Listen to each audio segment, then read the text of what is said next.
Hey Chicago fans, welcome into Sports Freaks Podcast. I'm your host Patrick Cummings, and in today's video we're going to be discussing the Chicago Cubs' first half of their 2025 MLB season. Let's get into our topics of the day. We'll start with our first point as we will recap the Chicago Cubs season so far. Then we'll head into the conversation that PCA, aka crow-Armstrong, is he MVP worthy? And then our final topic of the day is the playoff push. How far can the Cubs go when they end their 2025 MLB season? So let's get into it. Let's start at the top. Chicago Cubs 2025, they came in with a lot of expectations as they brought in Kyle Tucker, and a lot of people expected them to be in contention for a playoff push. And so far, that's working out so far. Cubs record 57-39, first in the NL Central. That is the third best, I believe, in the Major League Baseball behind the Dodgers and Tigers. This Cubs offense has been amazing so far. I mean, the Cubs, Seiya Suzuki leads the NL in home runs with 25. crow-Armstrong, one of the best, most electrifying players in baseball. He has a 265 batting average, on base percentage of 302, slugging 544, and OPS of 847. And I was actually at the Cubs game.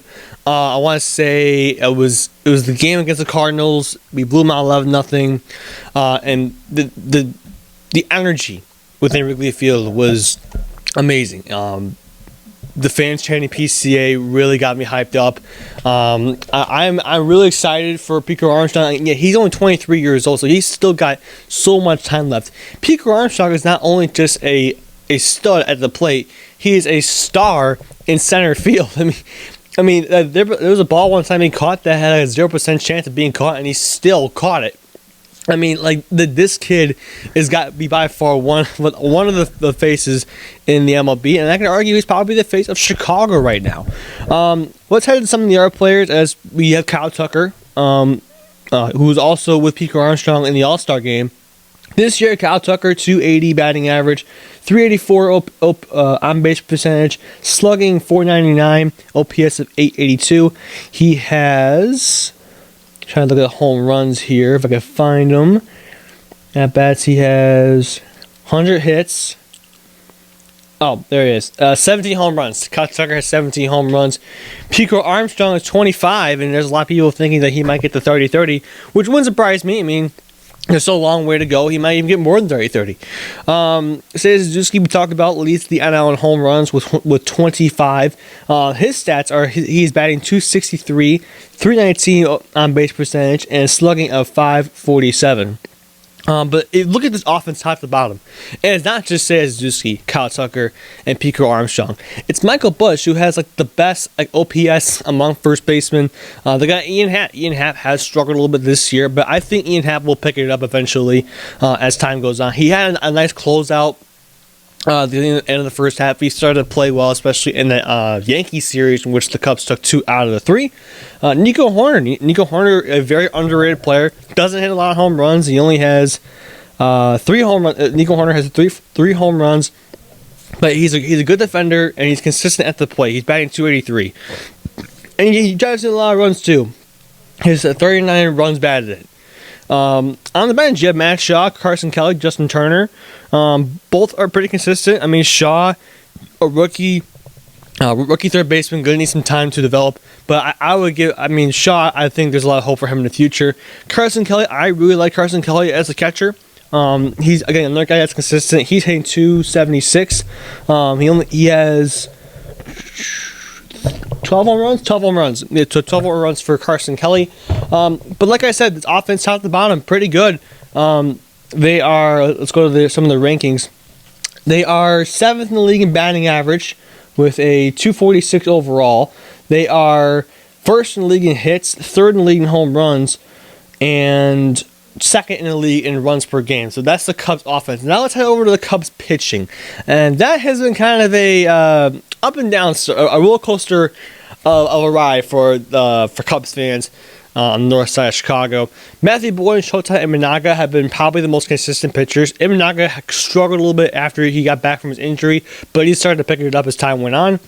Matthew Boyd, I believe, was an all-star at one point. Or Matthew Boyd was an all-star was an all-star this year. He has a 2.34 ERA.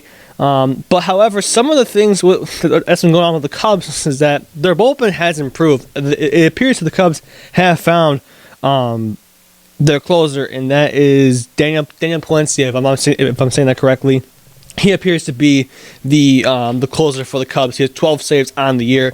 Brad Keller been pretty consistent. He did struggle towards the end of the first half, but I think Keller would be a guy that I would trade to go out and get a starter for this Cubs pitching staff, because the Cubs starting pitching staff has really struggled. If you're looking at guys like Ben Brown and Colin Ray has gotten a little bit better, but I would probably go for a more consistent starter for the pitching staff for the Cubs. But I like Boyd. I like Tyone. Tyone did get injured. I love Shota Imanaga. Kate Horton, rookie. I think he has a lot of time to develop. He has a 4.45 ERA. But I think that this Cubs pitching staff has a bright future. They have a good bullpen to back them up. But the starting pitching needs to improve if they want to get to the playoffs and do some damage. Now, let's head back over to center fielder Pico Armstrong for our second topic of the day. And is he MVP worthy? Now, Pico Armstrong, MVP. I mean, I would probably say yes, but no. I think he will be MVP one day. I just don't think it's this year. I think there's so many other players out there in the NL that are better. You know, if looking at guys like Ronald Acuna, Bryce Harper, that are better than Pico Armstrong. Not to say that Pico Armstrong is not worthy of an MVP, but I feel like there's a lot of guys out there that are better than P is. As you look here, he is tied for 6th in the league in home runs. He's 7th in the league in RBIs, 25th in the league in OPS. Now, the problem with Pico Armstrong a little bit is that he chases a lot, and mostly if you look at those high fastballs he chases, I think those are kind of what's going to bring him down a little bit. But I think as an overall player, he will be still in the MVP conversation. What surprised me is that if it would shock me if he got MVP this year, but at the same time it wouldn't shock me because it's just how well he's played. But he's not first in the league in home runs. He's not first in the league in RBIs. I feel like one day he will be, but again, only 23 years old.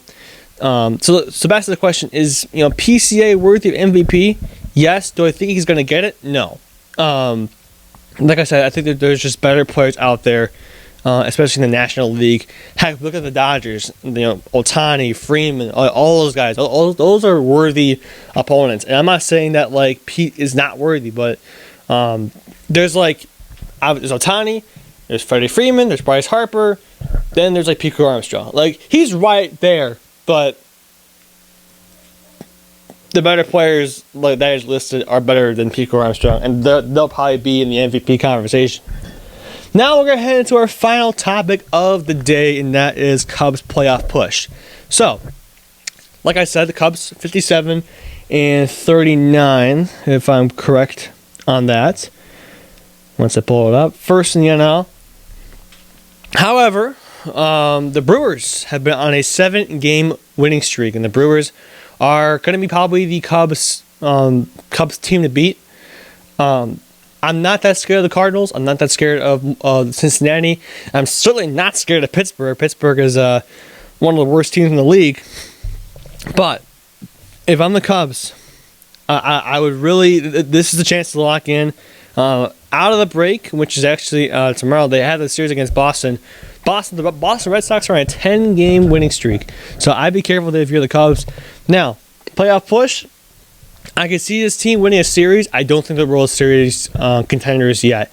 But definitely I could see them going to the NLDS, winning a series there, and then just not doing much in the ALCS.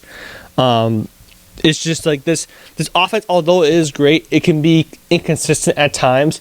The pitching is mostly inconsistent, and mostly inconsistent. The bullpen has been probably the most consistent out of the three. But I think like this Cubs team has a bright future, and I think they will be World Series contenders at some point in time. Now, but this year, like I said, I think they get to the NLDS and they win a series there, but they don't win any more than that. That is my takes on the Chicago Cubs 2025 first half recap. Subscribe for more videos like these, and we'll see you guys in the next one.